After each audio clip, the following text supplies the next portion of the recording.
Hello, cats and kittens and non-binary people who wear mittens or who don't wear mittens. This Oh. is the Star Wars Generations podcast, and we are back and continuing our conversation about The Force Awakens just as soon as Erin stops getting a ridiculous look on her face about the ridiculous things I just said. So I was teasing myself. I just said a teasing look on her face about the ridiculous things I just said. Yes. Look, with Walt as vice presidential candidate, I am embracing my dad humor real hard. Oh, So okay. we're here for that era.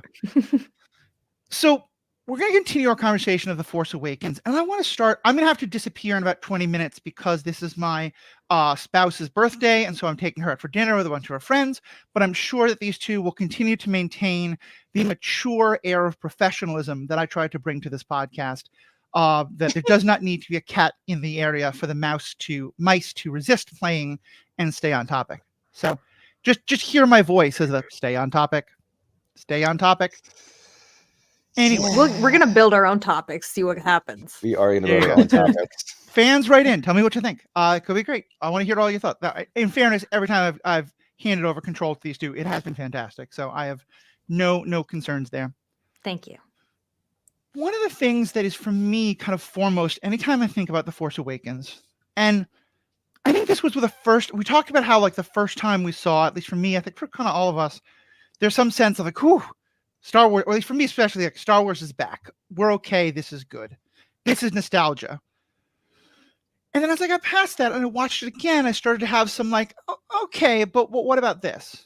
And I think for me, one of my biggest disappointments about this movie is that it very quickly takes us back to the position of the original trilogy, where the Empire, in this case the First Order, is firmly in control, and our heroes are a small ragtag group of rebels, in this case the Resistance, fighting against that. And I think for me, and this is in part because I had read the Thrawn novels, which really go into this, which are some of the first of the extended universe books, the original Thrawn novels that came out in the mid and late 80s. But other books in the extended universe had built into this. One of the real focuses of those books is the idea that restarting a government after a period of authoritarianism is really hard.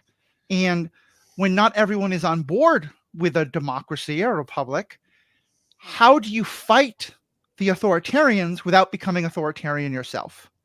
And we've seen that explored a lot in later TV shows.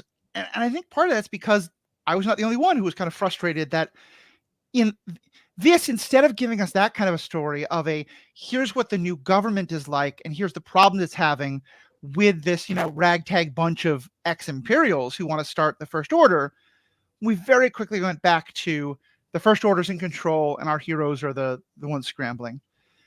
Yeah. How did you guys feel about that? About the way it kind of like, didn't reverse that, but kept it kind of exactly as it was? It's not something that bothered me the first few watch throughs because, like we've kind of talked about, it's just so similar to A New Hope. It's hard to not get excited about it and just get into it. Mm-hmm. But yeah, like as I continued on and actually noticed and remembered that the Republic got destroyed, because I forgot about that by the end of the movie the first time because it was such a little part of it. It did kind of raise these questions of like, okay, well, first of all, how do you kill an entire government and actually succeed? Like, Right. Second We of talked all, last week about, wasn't it helpful that all of the fleet was in this one sector? And yeah, so it seemed kind of just like a plot device that they had to kind of excuse away the Republic's existence because they wanted such like a dramatic story again of the little guys. Mm-hmm.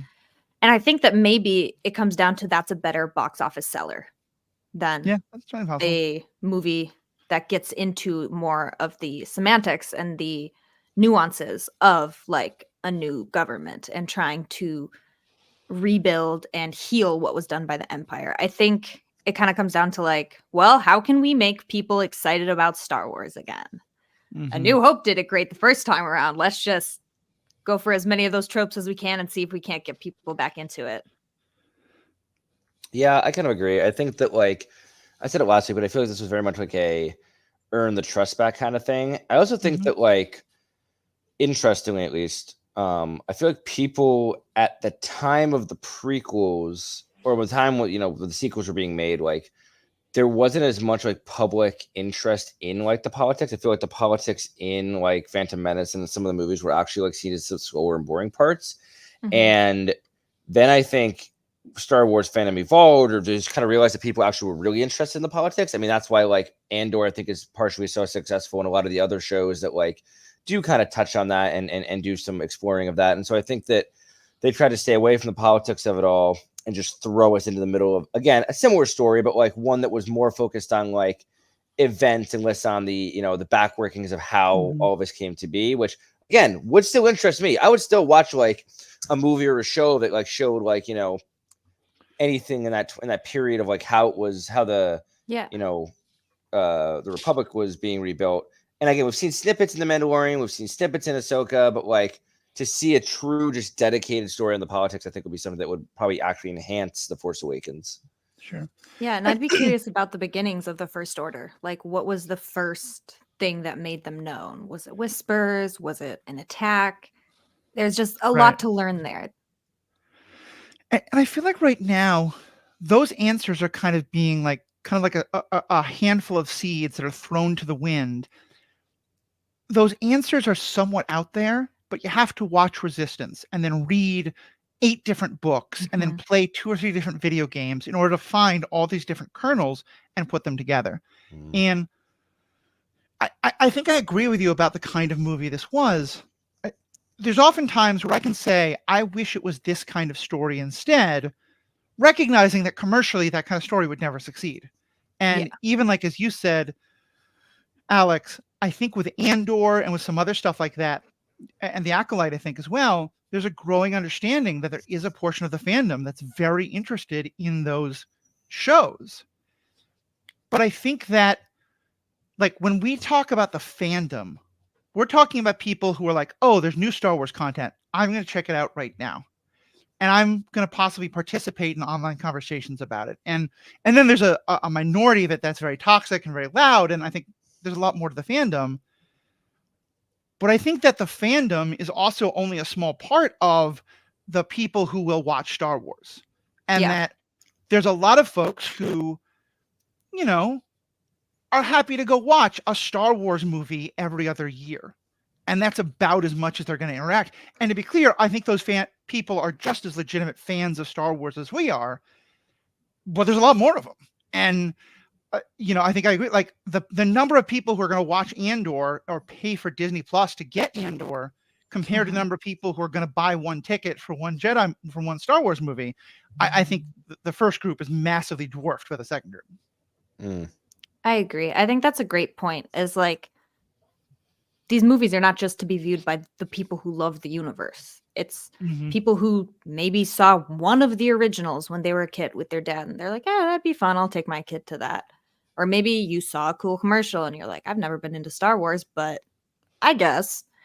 And that's interesting. I didn't think of it that way, but maybe it's also so similar to A New Hope in an effort to pull in a new fan base and pull in new folks. Yeah, I mean, Erin, I think that we often ask you to kind of be the voice of the Zoomers in this regard. But I definitely know that, like, as you've said, you had a father who was a big Star Wars fan, and he kind of got you into a lot of the shows before you saw this movie. But also the movie had a huge effect on you because you were fairly young. But I've heard of lots of people for whom Rey was the first Jedi they ever saw. This movie, seeing this when they were between 5 and 12 or even older, was the first experience they had of Star Wars. And so this is the thing that is A New Hope for me, or Clone Wars for Alex, or Rebels for you, and that's just as legitimate as anything else. Yeah, that's crazy to think about how young people are, or just like how, I mean, it's not crazy to think about people who are later in life coming into the fandom and being like, oh, that's cool. But it's wild to hear you say like kids who saw the movie when they were 7. I'm like, oh, you're half my age. Wait, is it really that recently so you were like 14, 15 when this movie came out? 13. So 13. Okay. A little less. 8 years ago. Yeah, I would have been 2015 it came out. I would have been 18. Okay.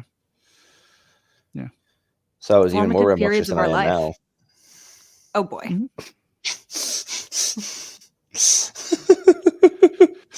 Oh boy, keep the peace, keep the peace. So let's talk about some of the characters who really didn't get enough attention, I think, last episode. And speaking of a character who gets a lot of attention in this movie, and in our bonus section, we're going to talk about things that were started in this movie and not very well paid off in later movies. But for now, as we talk about it in this movie, let's talk about the character of Finn, FN 187. I think I just got that number wrong. 2187. 2187, thank you. It's very on brand for me. And What was it like for y'all seeing like a stormtrooper who had a face and who had feelings and spoke?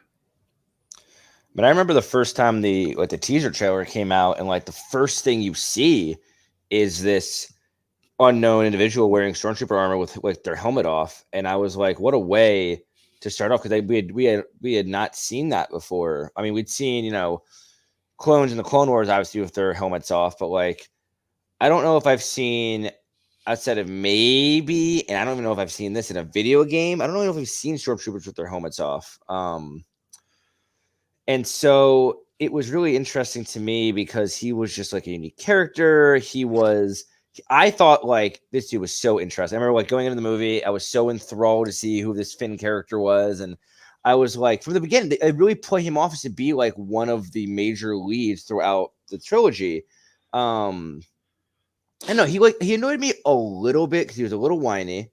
But he grew on me over time, because I was like, okay, he's whiny, but he's also just really insecure, and like I think that's part of his character. And like the point is that he like grows into himself and gains that confidence, and like the fact that like Maz Kanata gives him the lightsaber and all of it. I don't know. I just, after that movie, I was like, he could also like Rey could be the Jedi, Finn could be a Jedi. Like where are we going? What's gonna happen? Like I thought his possibilities were endless in this film, or moving forward after this film.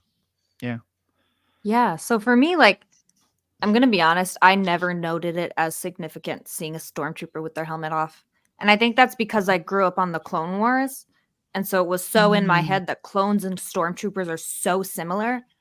I assumed basically, I was surprised that he was a person of color. Because in my mind, all the clones are, well, I now know are people of color, but as a 7-year-old watching the Clone Wars, I thought they're all white.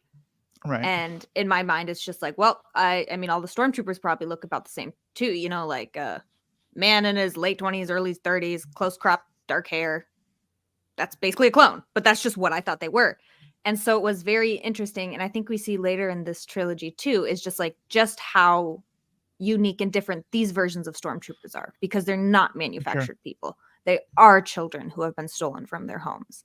And that was another aspect that was new to me, is the fact that these like were just acquired children. It's the same as the Jedi, but even worse. And speaking, Alex, on how you were saying he was a little bit annoying, I think that bothered me the first few times I watched it. But what just clicked this last time I watched it with my mom, he's basically a baby. Like, yes. I view him the way that I view the clones in the Republic Commando book.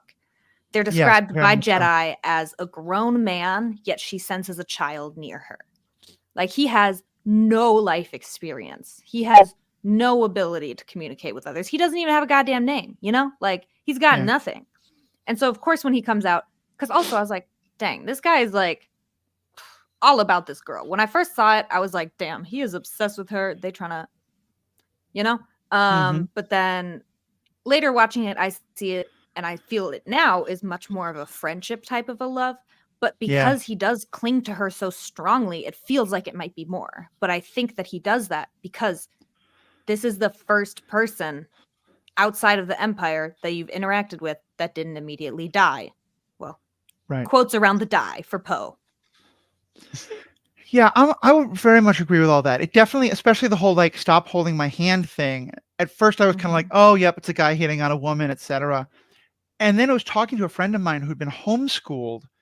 And when he told me what he saw in Finn was very much his, like, it reminded him of the way he acted when, after being homeschooled for so many years, he went to a high school. And he just had no idea how to socialize with people and was so excited to have friends, to meet other people his age. And they were all like, whoa, dude, have some chill. 'Cause he was like, oh, you're my new best friend. I'm going to hold your hand now. Like all this kind of stuff. Yeah. And I think it's very much what they do with Finn. It's interesting also, Erin, that you say the thing about the stormtroopers, because I had the exact opposite feeling. I thought the stormtroopers were droids for most of my childhood. Oh. Because Really? they're never given any face time. And I think it's intentional, because I think there's a sense of like, we want them to be nameless jackbooted thugs so that we can slaughter them en masse by the millions or thousands without having any moral compunction whatsoever, because they're all servants of this evil empire. And so for me, the idea of like, oh, it being a person, and also that a person who didn't willingly do this, but was just brainwashed as a child, was completely revolutionary. And I really loved that. As a kid, I definitely also thought the stormtroopers were the same as clones. I thought that like the clone army had just been like, their armor had just been changed, and they were like, because like I think as a kid, maybe my dad told me like wrong information when I was young, because he wasn't like as deep into the lore, but I think as a kid it was like, where did all of these stormtroopers come from? And I think as a kid, I believed the answer to that was given in the prequels in, oh, they're a clone army, so that's just like this is the same army we've always seen. I do. That's think how that, I was like, too. Oh, I was gonna say, I like it better the way it is now. I like the fact that they're all different entities. Yeah, me too. No, I was just gonna say, when I was younger, I didn't grasp the fact that clones aged twice as fast, so it seemed completely plausible that all the clones could still be stormtroopers. Hey, Right. Rex is canonically on Endor. Just saying, a Generation 1 clone trooper was at the Battle of Endor. That has the canonicity of that is still debated. Like one person from Star Wars said that, and then someone else was like, no. So no, it says at the final episode of Rebels, Sabine in her voiceover says that Captain Rex fought in the Battle of Endor. Oh, okay, you're right. Yeah. The idea that we see him as that. Oh yeah, that is guy. debatable, but like him being there is for sure canon. Yeah, definitely. I know who you're talking. I know exactly what you're talking about, though. Yes, that is still debatable. I like to headcanon believe that's him, but I know it's just some random guy who kind of looks like him. That's fair. I've got to run in a moment, so let me just say these last two things, and then I'll step off and let you guys keep discussing. I think the only thing that bothers me about it, in terms of this part of Finn's character, is I feel like they're very inconsistent about what his connections were to the other clones, to the other stormtroopers. Because on the one hand, I would think, if you used to be part of this awful organization and you recognize that it was not like you were brainwashed into this, you're going to have some moral sympathy for everybody you left behind, right? Because like they were all brainwashed too. Yeah. But Finn has no problem, again, like joining in the mass slaughter of stormtroopers when they're attempting the mass slaughter of the good guy. I mean, like, I'm not saying that like, save all stormtroopers by any means, but like, it was really interesting to me that he has no sympathy for the most part towards the other stormtroopers. Then the fact that he's just given a number, not a name, and we're kind of shown that they have like no ability to socialize with each other helps to reinforce that maybe this is why he doesn't. But then think about what is his sort of like the thing that sends him over. It is when this other stormtrooper dies and kind of reaches out, puts a bloody hand on his helmet. First of all, I have no idea why this one blaster bolt that killed that guy caused a bleeding wound that has never been seen before and never been seen again in all of Star Wars. But putting even that aside, it felt to me like this was someone who he was really close with, who he had a real connection to. And so it felt a little weird to me that like I feel like they didn't really fully decide who was he, what was his relationship to the other stormtroopers. Is he fundamentally different from all of them? Are they all people who would have been like him if it had been them who had someone reach out a bloody handprint, etc.? I have some possible insight on that. Because I agree. When I first saw it, I was almost under the assumption of like, that's a friend. That's someone who they did a lot of training together. There's a reason that death affected him. But when he tells Rey the truth toward the end of the movie and says, on my first mission, I made a choice and I ran. And so it's like, it's not that something finally happened, the straw that broke the camel's back. It's like, it's literally the first thing that happened to him. The first bad thing that happened to him when he realized death was real. He was like, shit, I gotta go. Yeah, I don't know. I also kind of interpret it as it being someone that he knew, but I also think it could work either way. Like even if it was just like he sees himself and all these other stormtroopers, like. Mhm. But it's clear that, like, I mean, you see, like, later in the movie when, like, that other one calls him a traitor, like, they all train together. Like, you can tell that, like, they all, and because they were for sure, like, kind of brainwashed, but they were still, like, not clones and, like, not just kind of stormtrooper, like, laid back dumbasses. Yeah, like they're still sentient beings. They're still sentient beings who I think formed relationships with one another, same as, like, I mean, the clones did too. Like, all of them did, honestly. Like, I think that, like, it's like if like, I don't know, I mean, if Rex was in the situation and like that just happened to Jesse in front of him or something, I mean, it basically did, but Jesus. sorry. But you get my point. Like, it's that connection was there. So yeah. Yeah, yeah. And Everyone I in Star Wars has connections and relationships, yeah, and except it's for just, Darth Maul. listen, he loved his brother, kind of. Not really. Kind of. I said kind of. Okay. Kind of. Okay, so all I was gonna say was that the other thing about Finn, like, it's just they teased this whole movie that like he was force sensitive, that he was gonna be a Jedi, that like Mhm. I don't know, like he was never like super skilled with the lightsaber, but it just we'll talk about this more in the bonus section, but it dismayed me how much they deviated from that path they were setting him on. The other thing about Finn is his relationship with Rey, and we'll talk about Rey in a minute, but like I don't know, dude. Like, was like it felt like he had a crush on her for a lot of the movie, to me at Oh, I least. agree. And Yeah, it's like I don't know, like it felt like Rey at first was kind of friend zoning him, which is an important friend. But like throughout the films, I was a big Rey Finn shipper. yeah. I know there was Poe and Rey shippers and Kylo and Rey shippers and all sorts of people out there, but Poe I, and Rey I is crazy. Poe and Rey is crazy. I agree. I was a Rey and Finn shipper, but then I did turn into unfortunately a Rey and Kylo shipper because I was a Poe and Finn shipper. And Yeah, that's what I was gonna say. I was like Poe Finn. Rey can't have Finn because Poe has Finn. So like we got to give Rey if Rey's gonna or Rey can just have no love interest. That would have been fucking fine too. Yep. We'll talk about when the Rise of Skywalker gets Later, here. I'll give my opinions on that. But yeah. So I don't know. I think that like. It was just, you know, they were very close friends, but like Finn, you know, he always seemed to sacrifice himself, do everything he possibly could for Rey. Oh my god, when they roll up on the planet and Han Solo's like, okay, so how do we do this? And he's like, I don't know how to do anything. I just came here for Rey. Han Solo's like, there's people counting on us. The galaxy is counting on us. Yeah, he's like, we'll figure it out. We'll use the Force. That's not how the Force works. Oh, Harrison. Some great quotes from this sly movie. devil. Yeah. Do you have anything else you want to say about Finn? So I will make a comment on the homeschooler theory as a former homeschooler myself. Hey, hi, hello. Hey, hi, hello. I do kind of get the point that Matthew's making. But I would say it's not necessarily that homeschool kids are not socialized. Some are not, correct. But me, I was very well socialized, but I still had that reaction when I interacted with public school kids. And it's because when you're homeschooled, you're used to like all of your friends being close friends because they're either your family members or they're your friends' family members. Like it's this different type of friendship that is very close where it's like, oh, well, I see you 5 days a week at soccer practice and we hung out like a few times, therefore we're best friends, right?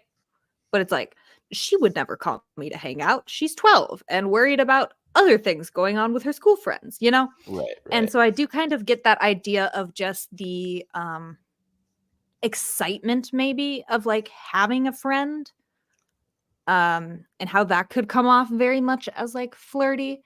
But also you got a boyfriend, cute boyfriend. That's pretty hard to dodge the crush allegations when you say that. Yeah, Finn. the crush allegations were aggressive in that moment. Now, had Finn known Rey for all of like an hour? Yes. Yes. So it was like a surface level crush that grew into a bigger one, I felt like. But yeah. whatever. So if we may transition to our main character who we did not discuss last week, Miss Ray, nobody. Yikes.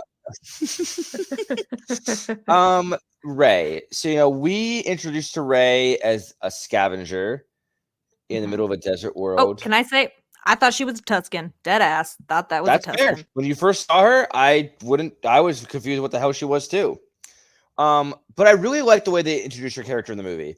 Like, first of all, great cut in general, but then like seeing her scavenge for stuff, and like a good moment for me to mention that, like, especially in Jakku, like the design, the world building design of like the remains of the Battle of Jakku, with like the fallen Star Destroyers and the remnants that she's scavenging on this planet, and like the fact that she's living in a former AT-AT and like wearing an old Rebel pilot's helmet, like just great design. And like you can see off the bat, like she's been here forever. She doesn't really talk to anyone. She's a loner, but like she is often in her own head, like very Luke Dreamer-esque, very much modeled after Luke, I feel like. And then obviously BB-8 turns her world upside down, but you just see immediately she takes shit from nobody. She's super independent. She's badass.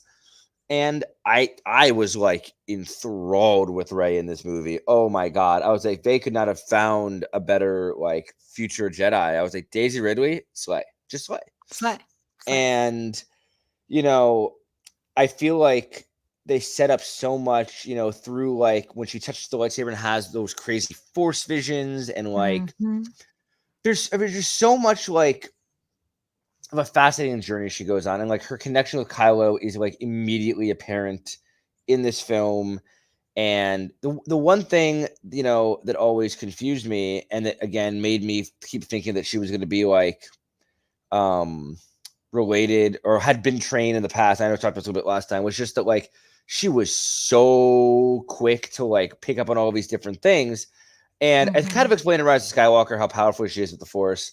But it just fueled so many theories in my brain. I was like, oh my God, what if she's this? Or what if she's that? What if she's it? And then, of course, we get completely different answers on who she is in the following two movies. Yeah. But it's cool to see like her development and her connection with Kylo, her relationship with Finn, the way that she immediately like wants to go after Luke, and with this desire both to break free, but also to stay. Like Luke always wanted to like leave. I felt like he had to stay because of his aunt and uncle. And Rey deep down wanted to leave, but like was so chained by like this idea of her family coming back that she just kept staying in Jakku. So I don't know. I thought she was really well done in this movie. Yeah. So, oh, fuck. What did you just say? I just ranted about Rey for 5 minutes. It's not helpful. I said her ability to her connection with Kylo, her relationship with Finn, her fear to stay on Jakku versus like Luke wanting to leave so quickly. Yes. Okay, I got it. We're gonna cut that. Start over. Okay. Yeah, so that's something that's actually I thought about a lot at the end of the first movie. Is like, why'd they send Rey to go get Luke? Like, you have a whole resistance full of capable people, and you're gonna send the Wookiee who's been out of the game for like 10 years and the chick that just showed up, the scavenger. Like, I get it, Leia, you guys had a meaningful hug, you trust her, whatever, but like, come on.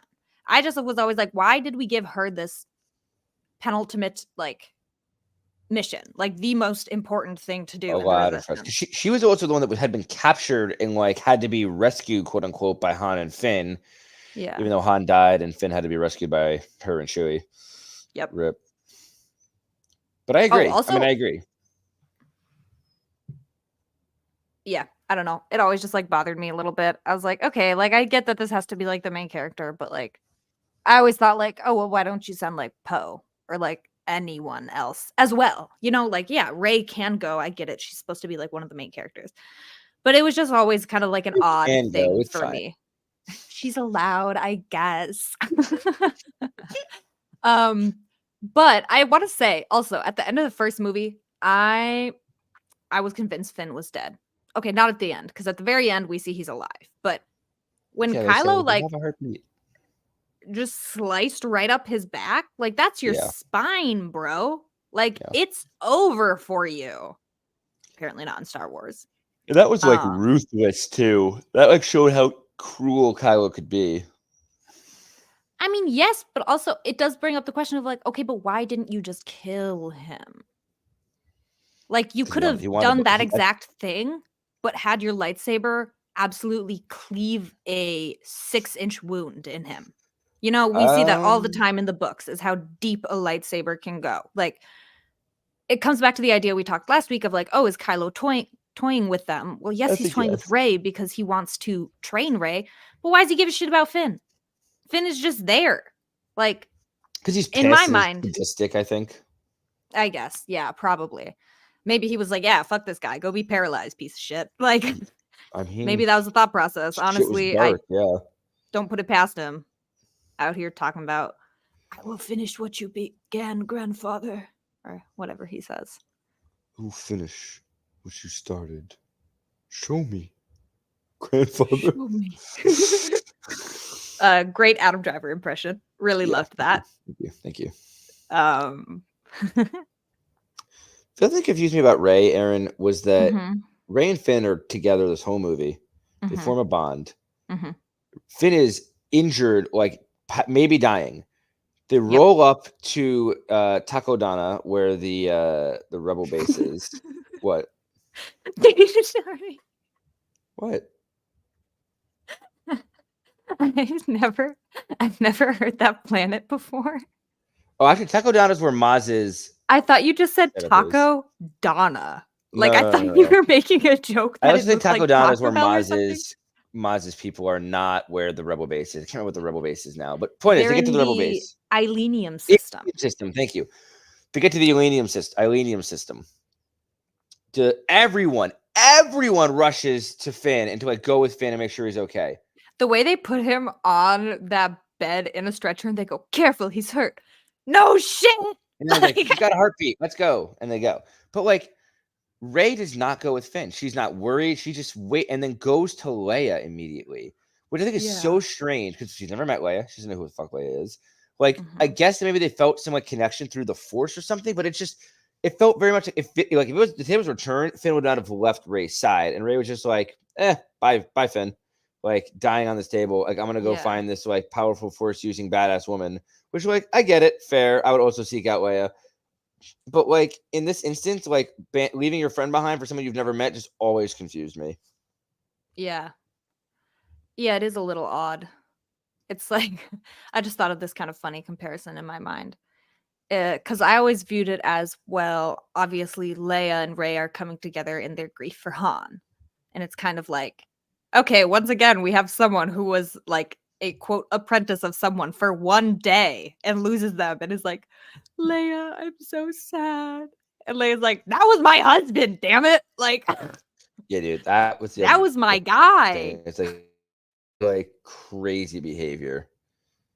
Yeah, pretty wild. Oh, are you frozen, Aaron? Oh, you froze for a minute in a really funny stance. Any other thoughts? On Rey, you said? Yeah, I mean, like as a, You cut out. obviously, that's all. my perspective is from a straight man. Like, as a woman, like what was it like to see like a woman lead in Star Wars? Did it like as a kid, as a 13-year-old kid, was it cool? Was it just like normal? Like, did you think about that at all when you were younger? So I did not. Here's the thing. I didn't view it as cool. And I'm sitting here with myself thinking, is that because I was like frustrated that she was getting so much attention as like the girl Jedi when like Ahsoka has been my girl Jedi, bitch? Like, am I pissed Right. about that? Or like on a very more real note, like I was raised very conservative in the type of environment where feminism is kind of demonized.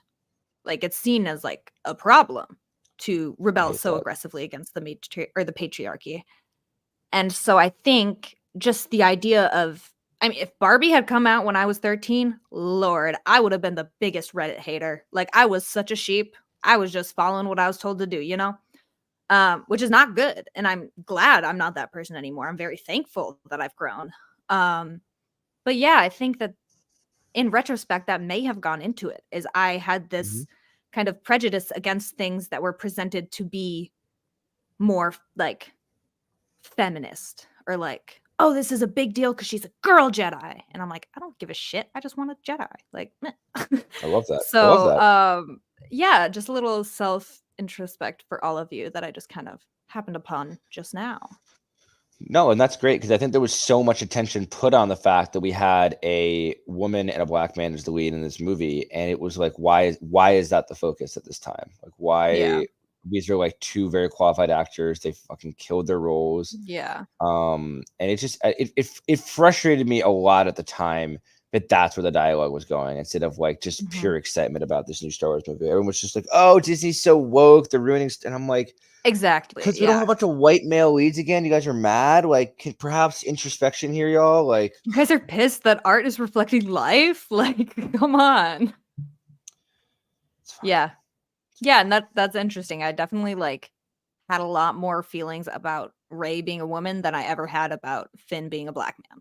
Like, never once did I think about that or have issue with that. I did think, okay, this isn't about Finn or Rey, but just to be a hater. just to be a hater. Okay. Oh God. So I was like, I was a piece of shit when I was 13, right? Be And nice that to movie yourself. ended. Okay, well, I was to other people in my head, I'll say. These are thoughts that I haven't said aloud before. But basically the movie ended and I go, damn, I really thought there was going to be hot people in that movie. Damn, Erin, the fuck? There were so many hot people in that movie. I was like, these people look so plain. Like, I hated Adam Driver. I hated Rey. Here's the thing. I loved Daisy Ridley.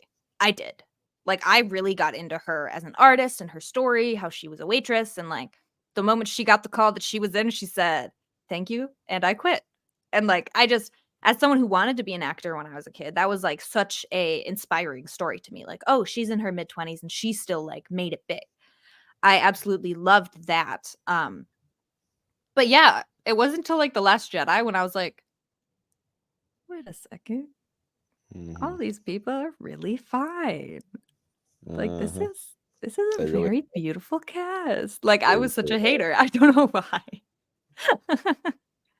But it's just a funny thing to look back on and be like, why was I such a hater? You know? I think I'm gonna chalk it up to hormones and that's fine. Being pretty sheltered, but it's acceptable. I had a very interesting experience with this movie the first couple times I watched it. But don't get me wrong, I saw it like 4 times in theaters. I fucking loved it. Yeah, I saw it like 8 times. I was crazy. I also had more disposable income. It's fine. And by that I mean not very much. Okay, so I couldn't drive, so. Also a good point. One more character I want to just talk about briefly is BB-8, our little droid pal. Unless we want to touch on Poe briefly as well, but I think we did last week enough. BB-8. Fuck him. What?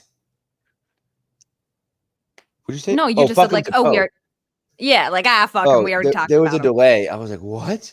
I was like, okay, BB-8. Love BB-8. Oh, I was also a BB-8 hater. You are?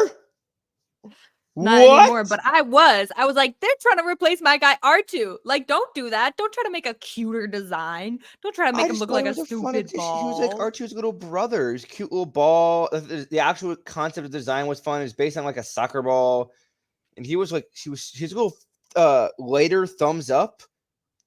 Still to this day makes me laugh. Is that a thumb or a middle finger? Because I always thought it was a middle finger. I thought Finn was like thumbs up, and Ball was like.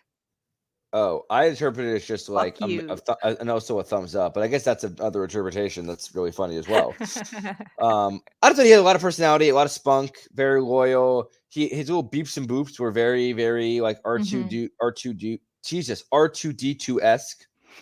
I'm gonna say that again.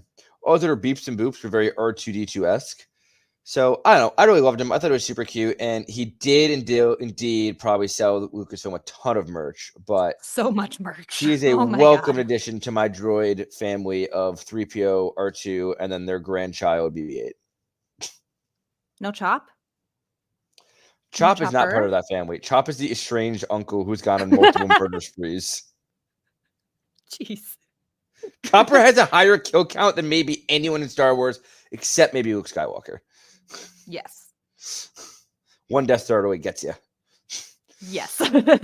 Or I guess whoever pressed the button for the Death Star to blow up Alderaan. Either way, Chopper has a ridiculous death toll. So yeah, no, BB-8's a fun droid. He's a fun little feature. I don't know. I still prefer R2 in like a typical astromech build. I do too, but I still love I still love BB-8. He does have like those fun little. It was funny to see him like when Rey and Finn are on Jakku trying to like fly away, and he like kind of went around in a circle, and then the second time they went upside down, he stuck his little cords out and like caught himself. Yep. That was fun. That was pretty cute. He was like, "I'm not falling for this shit again." So maybe I think that's a good way to put it when you said he's kind of like R2's little brother. Yeah. It's like, I feel about BB-8. Okay, wait, no. This is incorrect. I was going to say I feel about BB-8 the way I feel about Scrappy Doo, but that's way too harsh. I hate Scrappy Doo. No, Scrappy Doo, bruh. Scooby Doo is superior to Scrappy Doo on every level. Every way. And that's how I feel about R2, except like if Scrappy Doo actually had redeeming qualities, this would be BB-8. His name's Scrappy Doo. That's a redeeming quality. Crazy. Hopefully I didn't just lose everyone. Absolutely wild. I don't know. Scooby Doo is like an old thing, right? I think everyone loves Scooby. Scooby-Doo, where are you? Okay, sorry, Matthew. Anyways, so there's actually a character that I wanted to chat about that I had a lot of excitement over in this movie that we haven't talked about yet. Any guesses? Captain Phasma? No, but that's a good one. We could chat about her. Also no. Snoke? Yeah! Third time's the charm. So, Snoke, what did you think of Snoke when you first saw this movie? Like this giant hologram. I was convinced he was Darth Plagueis. Oh, okay. Back from the, like, he never died or had found a way to eternal life or something. Mm-hmm. I thought he was menacing. I did believe that he was either like, I mean, like, I know that with Palpatine had projected himself very large, but I still thought he was going to be like a large guy. But he was very scary and menacing, and I was like, who is this like scary Sith motherfucker who like has a deformed face? And like that's why I thought that like maybe he is like a reborn clone or a corpse or something. But you know, Alex, not far off. But you give yourself those he was scared in power. I was like waiting for like, if Kylo was powerful and kind of badass, I was like, what is this menacing lurking Snoke figure? Like it felt very much the way that like Palpatine felt in the originals, but like Snoke felt like he could be even more dangerous. Like if he's as big as he is, I was picturing him to have like a giant lightsaber too. Like I don't know, man. Yeah. It was scary. Yeah, I agree. I thought he was bigger. I knew he wasn't the size that he projected as, but I assumed like, because I mean, Plagueis is a, hold on.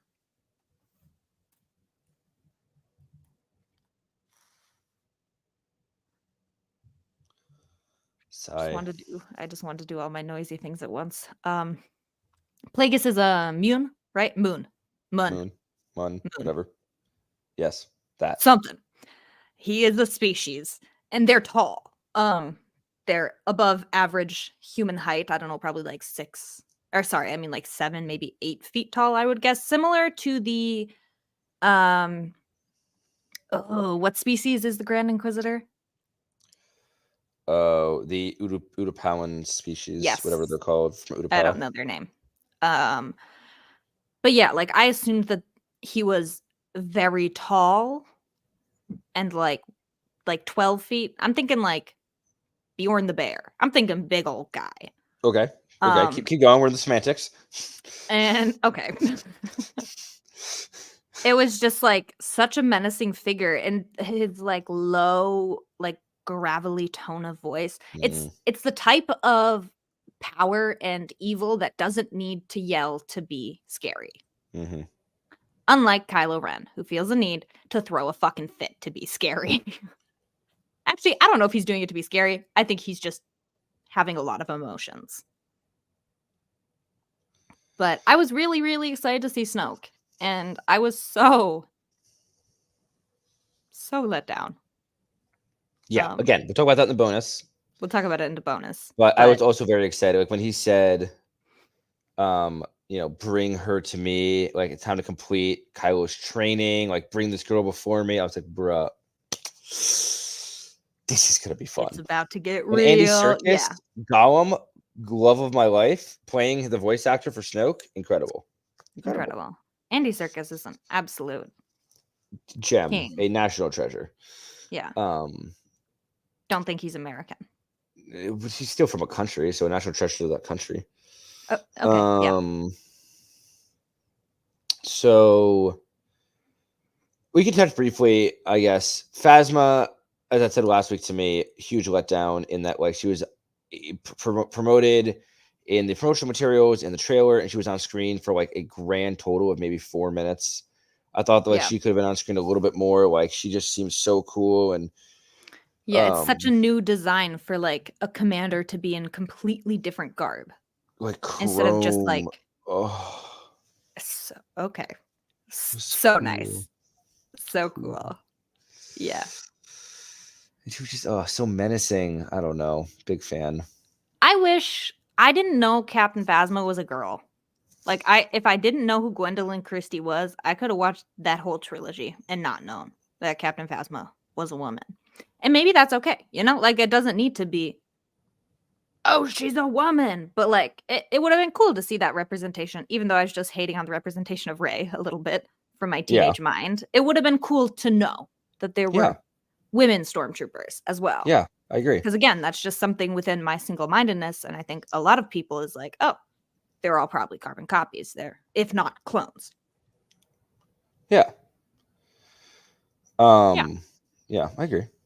So there's 3 more quick things I want to touch on before we get to the bonus. One, Easter eggs in this movie. There are many, and they are really fun. And I just wanted to touch on them very briefly. Like one of them is the Rebel helmet, obviously, that like Rey puts on her head is, just like the helmets that were worn in the X-Wings in the originals. The very subtle one that a lot of people miss is when Finn is going to treat Chewie on the Falcon.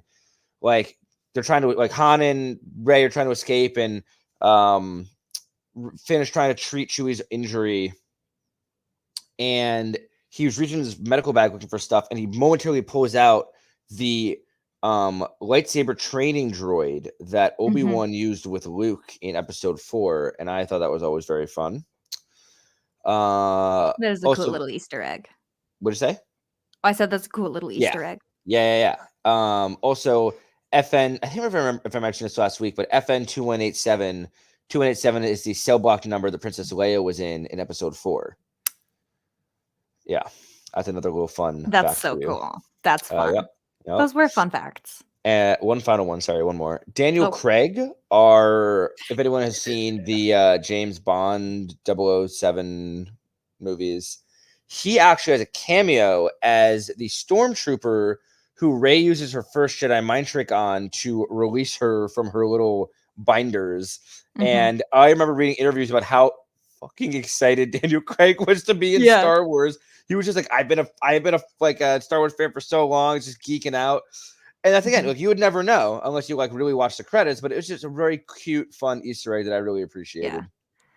And correct me if I'm wrong. I think I saw that 007 was shooting in the same area at the time.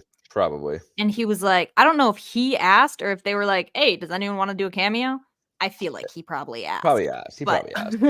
Very much like the energy of Obi-Wan Kenobi. They said in an interview that Obi-Wan, like Ewan McGregor, just for that line that he says to Rey, these are your first steps. Apparently he, quote, rode in on a motorcycle, recorded the line, and then rode back out into the sunset. Oh, okay. Love Ewan McGregor, the coolest man on the planet. Literally. Also, this movie, Aaron, is so funny.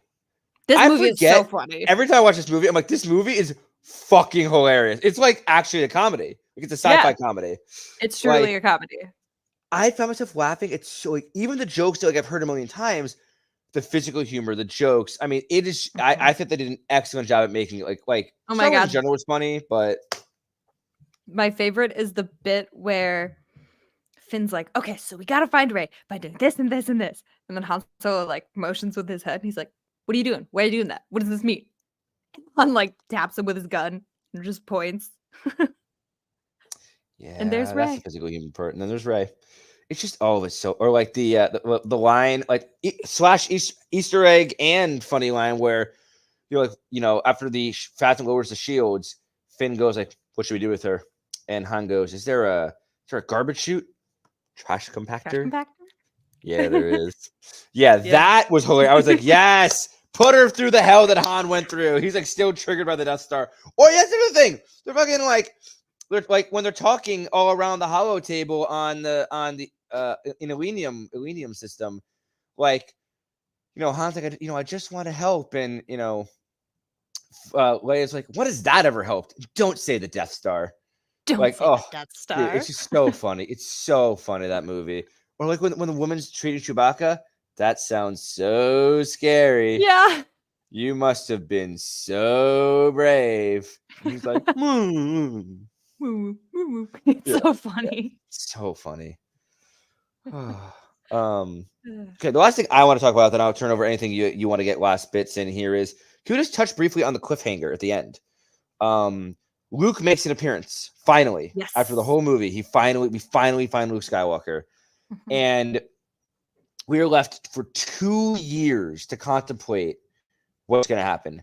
The lightsaber is extended out. This moment is being built. I even wrote in my little notes, I'm like, clearly, obviously, Luke's going to exist. Luke accepts the lightsaber and welcomes Rey to be his apprentice, and like joins the fight again. And I'm like so excited. As we know, that's not what happened. But, you know, in that moment, I felt so much hope and excitement, and Luke had so much emotion on his face. And I really think the cliffhanger worked exceptionally well in this movie. And I feel like we haven't no other Star Wars movie really ended on like a hard cliffhanger. Like episode 1, 2, 3, all of them like were wrapped up fairly nicely. Like it's episode 5, kind of, but not really. Like this is like a cliffhanger. And I don't know, what were your thoughts on it when you first saw it, or even now? Like, what are your thoughts on the cliffhanger being used? So like I mentioned, I watched this with my mom recently, and I'm just gonna relay her reaction because I think it's pretty akin to my original reaction in the theaters. But Rey walks up there, looks at him, she pulls out the lightsaber, she holds it out. And my mom's like, there's a lot of staring going on. She's like, are they gonna talk? And then it starts to zoom out and like pan in a circle. She goes, there's a lot of words being said with their eyes, but no actual words. Oh my God. She's like, when are they gonna talk? And then the movie ended. Mark Hamill got paid like $15 million to show up and not say a single So much word. money to just stare. He did that stare so well. We love you, Mark. did. You did that. You did such a good job. Yeah, I'm very glad. That was. I also was convinced that there's a rock next to him if you watch it, and I convinced myself after about a year that was the grave of Mara Jade, and we were going to be introduced to the backstory that he actually had like married Mara Jade. Bro, I was down once they said to me, Aaron, I had accepted as a child I was never going to get more Star Wars. Then once they opened that door again, I was down bad. I was down bad. I needed more. I was theorizing. I was like, I would go into the theater. I went to the theater one time with a notepad on like my 6th watch through and took physical notes on like what I thought was happening or what I thought could have happened or little things I was noticing in the periphery of the screen. That's when I made my Mara Jade suggestion. I was crazy at that point in my life, or I was a dedicated wild fan, I should say. Yes. Yeah. I love it though. Me too. Now you have all this information. I don't know if it's a good thing. I just remember seeing all these memes of like, it's like, damn, Luke really just stared at her. And then it would be like a little animation of like the credits for The Last Jedi roll and then like, opening shot and she just fucking chucks the Youngling Slayer 5000 at Luke's face. Like, bro, take it. I'm handing it to you. I saw the memes of like she's handing the lightsaber out. He goes, "There was a hand with that. Did you bring the hand?" Yep. That's a good one too. Oh, That's a good one too. Okay, Erin, do you have any last thoughts or topics that we didn't talk about in Force Awakens that you want to touch on before you go to the bonus content? The fact that Finn drank livestock water, Tough. fucking foul. Tough. Absolutely foul. Like, I can't watch that back without just like Yeah. That was tough. That was so tough. And like when he like drinks it and goes like I can feel the slime going down my throat. Oh my god. Thank you for that lovely image. Yeah, you're welcome. You're welcome. If I have to suffer, so do you. Great. Anything else?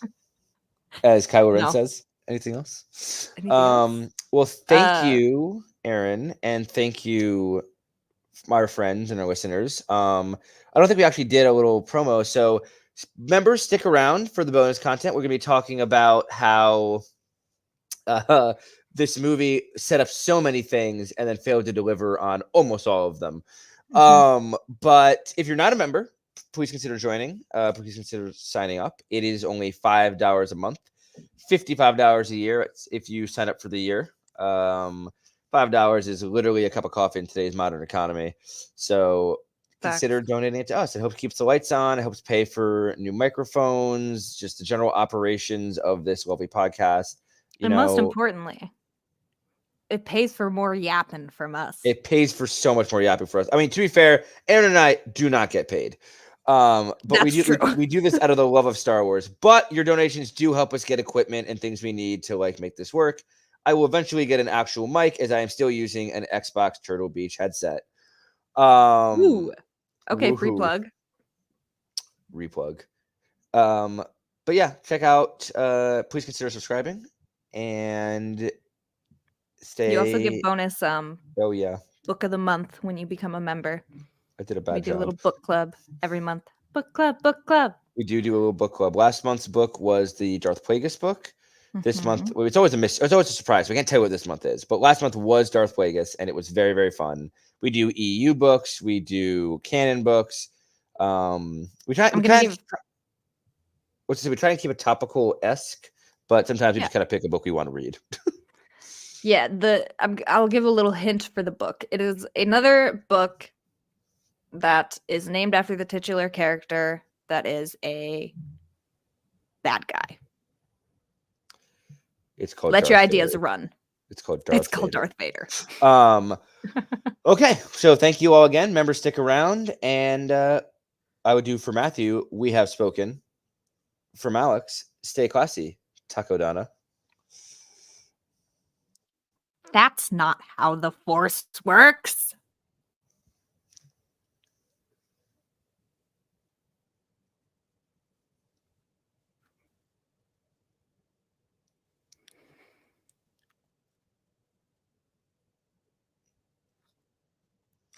And we're back. Welcome, members, to our bonus section today. Erin and I will be talking about some of the promises, sweet promises that The Force Awakens gave us, and then how they were ripped away from us so immediately and how nothing came to fruition because Star Wars can't properly plan a trilogy, or Disney can't properly plan a Star Wars trilogy. Yep. So a few things that were set up. What is your number one upset? The fact that fucking Finn wasn't a Jedi. Yep, me too. Me too. Are we joking? Are we joking?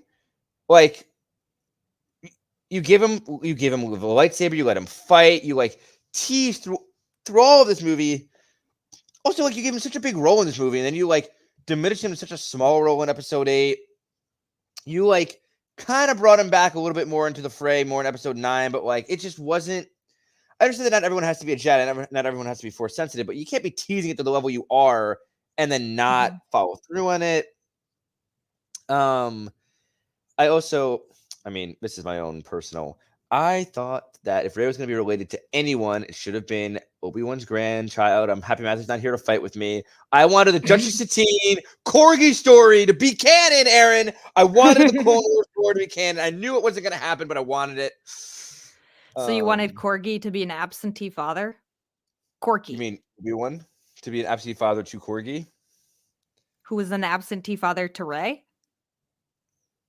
I mean, Rey had already had an absentee father either way. We just, something happened to them. It's fine.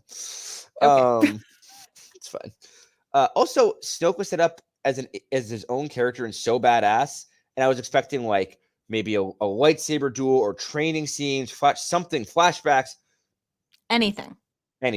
He is in some of the comics. He is in the comics. But him and the Knights of Ren are built up to these like menacing, terrifying, and Captain Phasma. All of these bad guys are they're menacing, they're scary, they're mystical. It's like, holy shit, this is so cool. Mm-hmm. Knights of Ren are not seen in episode 8. Snoke, I'm not going to spoil. I mean, can I spoil episode 8? It's been years. Do we care? I think you can spoil episode 8. Spoiler alert, skip the next minute if you don't want to hear it. Snoke is killed without ever raising a lightsaber in episode 8. Literally, like barely fucking death. We see a little bit of his force power, but like so quick. And then again, spoiler alert, more, skip another minute, I guess, but like throw his character away even more by just making him a Palpatine clone. It's just like Snoke seemed like such a cool mystical character, and that like was such wasted potential. And Phasma, such a cool character, killed off in episode 8, so much wasted potential. Mm-hmm. The Knights of Ren, so freaking cool. Only make an appearance in episode 9 where they like don't really have that big of a role, and that are all ceremoniously killed off so easily. It's just like, man, why create all these cool characters? Not going to explore them more. Mm-hmm. That's just the characters. That's not even the story points.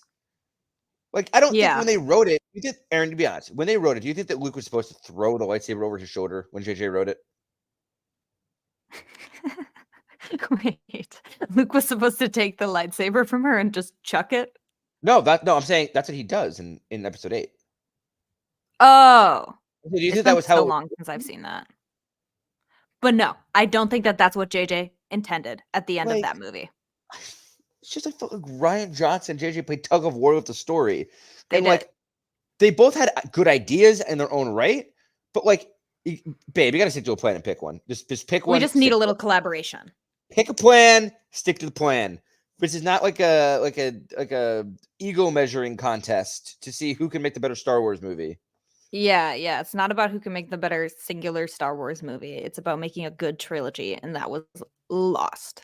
That was lost. And then it's like, I don't know. At that point, it's kind of, it just sucks that it went like JJ did 6 and 9, and Rian Johnson did 8. Because like, fine, if you're gonna get a different director, it's gonna take all these wild deviations from kind of the plot we are introduced to. At least give us then a third director, so we don't then have the first director coming back and trying to Frankenstein patchwork his story back together in a way that's going to make sense. Because it's not going to make sense, and it's not going to go well. And that's what happened, unfortunately. It's just, yeah. And like, they also like, I don't know.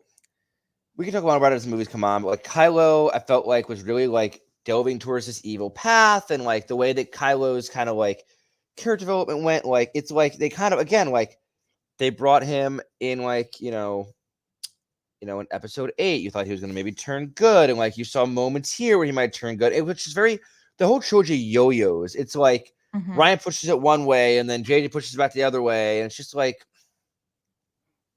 yeah, it's hard. It's like when the one scary person you actually choose to take time putting into their story, like we just said, you kind of killed off or just didn't even mention all these other incredible designs for like these people that are supposed to be very menacing.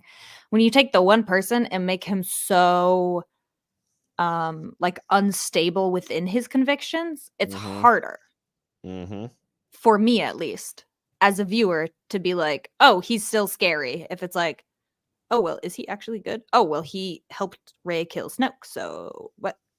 Right? That's what happened. Snoke Snoke was telling Kylo to kill Rey, and then instead Kylo killed Snoke. Correct. Because Kylo Yeah. believed that he could, like, in that moment, he could get Rey to join him, and Rey thought And, like, she could get Kylo to join her, and it was just a big mess. And it was just like, I love each of these movies. 7, 8, 9. I really love individually, Mhm. but they don't feel like they cohesively flow or work very well, and Yeah. that's what frustrates me. Like, it's not, to me, that hard to make them flow. Mhm. Right. It's like, Like, guys, I don't have. Well, you actually probably do have a degree in the arts, but I don't have a degree in the arts. But it's like, I do have a guys, Bachelor of Arts in journalism, technically, so I don't know if that's really the arts, but counts. I don't know. It's just, I appreciate what they all did. I appreciate the storytelling. I appreciate they got more Star Wars content, but Force Awakens really set up a lot of ideas about also the way the First Order being a bunch of conscripted soldiers was finally revisited in Episode 9, like by because JJ directed both of those. Like, I think that it would have been a more successful trilogy if they either had JJ do all three or they had a different director do all three, so it wasn't like a fight back and forth. Like, the original script for Episode 9 was written by someone else. I've read it. It was incredible. I wish they had done with that instead, but they didn't. And like, I don't know, even like Hux in this movie like seems so cool and menacing, and he becomes a fucking laughing stock slapstick humor in Episode 8, and like, I always saw him as a coward. I did too, Straight but up. like to the slapstick humor level that he was, like, he was talking directly to Snoke and like was challenging Kylo directly in Episode 7. Yeah. And like, I feel like in Episode 8 they kind of hinted that, like, you know, His there's a bit of a powers power were slipping. struggle, but like, I don't know, man. He just became a coward to the umpteenth degree. Totally. Yeah. Do you have any other things that really bothered you that like weren't followed through on?